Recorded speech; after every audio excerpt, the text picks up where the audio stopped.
And welcome back to the Herbert Dennard Show. We have with us Dee Simms. Welcome. Thank you. You are, I'm trying to get your title right together. You're the Executive Director of Crisis Line. Yes, sir. That's the simple way to say it. It is. It has a long name, Crisis Line and Safe House of Central Georgia, but that's because of a merger of two organizations sometime in the past. What exactly do you do? Okay.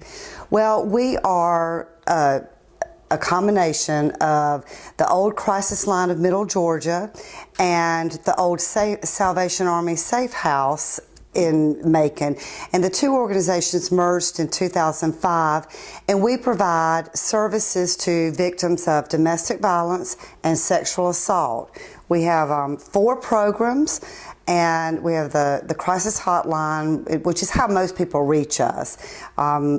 We can talk about that phone number in a little while if you want to. But then, in addition to our crisis hotline, we have the domestic violence shelter in town. It's confidentially located for obvious, reasons with violent situations. And we have the legal advocacy program where we help victims who are in need of our court's help in being protected get temporary protective orders. And we also respond to all of our local hospitals if there's been a sexual assault, and we provide some resources and advocacy and just comfort for people that have been through horrible situations. Somebody has been, in our term, raped. Yes, sir. You do what when that happens? Well, the hospitals call us. We are a go-to person for all of the hospitals. They call us. We respond immediately. Our goal is to be at the hospital within 20 minutes of receiving a call that there has been a rape.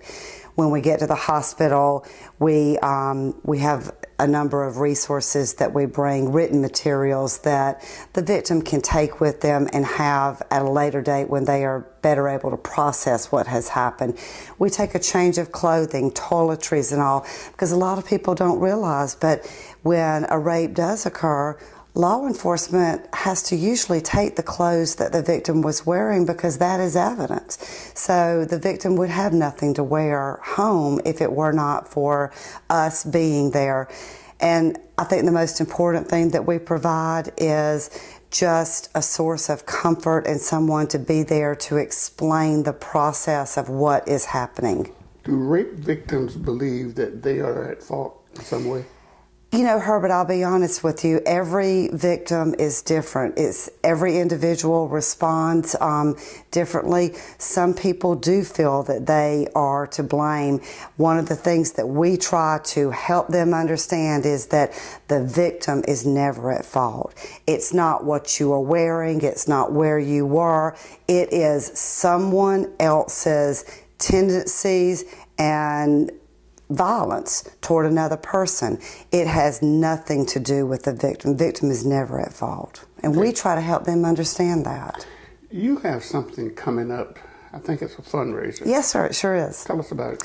Well, on June 12th, at 5 o'clock, we are going to be at our local Cheddar's on Riverside Drive, and we are having a number of celebrity waiters, and they will be going around the restaurant talking to people, telling them about Crisis Line, about the services that we provide, and people will have an opportunity to leave a little bit of money if they want to with their celebrity waiter that will go to benefit the people we serve at Crisis Line and Safe House.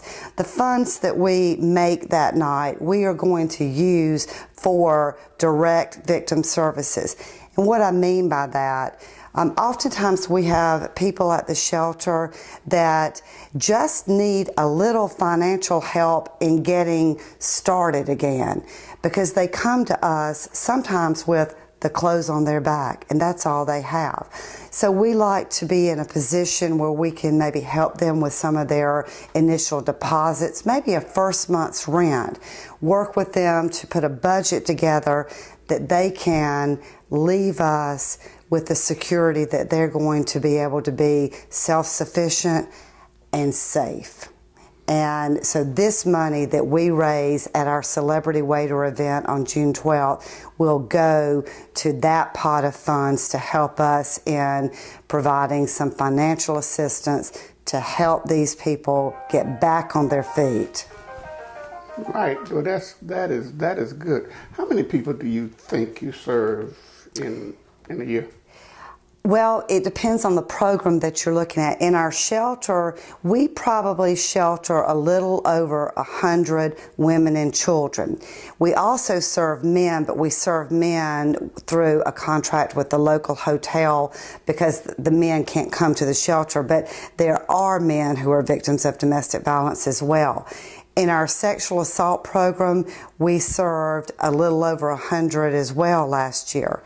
With our TPOs, the Legal Advocacy Program, upwards of 2,000. Wow. So it is incredible the numbers of people that we do see on a yearly basis. And our crisis line, I'd have to run the numbers, but the numbers are in excess of 2,000.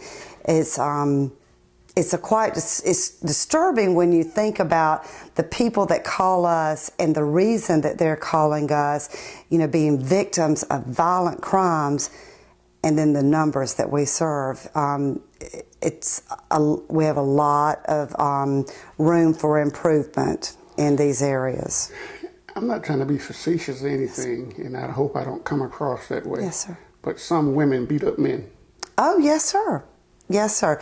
There are women who are violent and perpetrate against men. There are men who are violent and are perpetrators against women.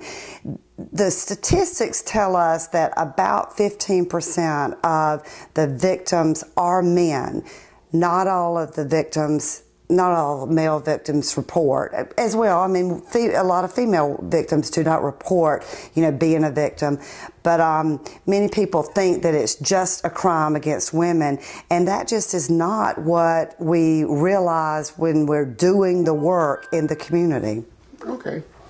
Thanks for stopping by, but tell us again, when is that Celebrity Waiters and Waitresses? That's right, waiters and waitresses. We will have men and women with us. It will be June 12th from 5 o'clock to 9 o'clock at our local Cheddar's on Riverside Drive.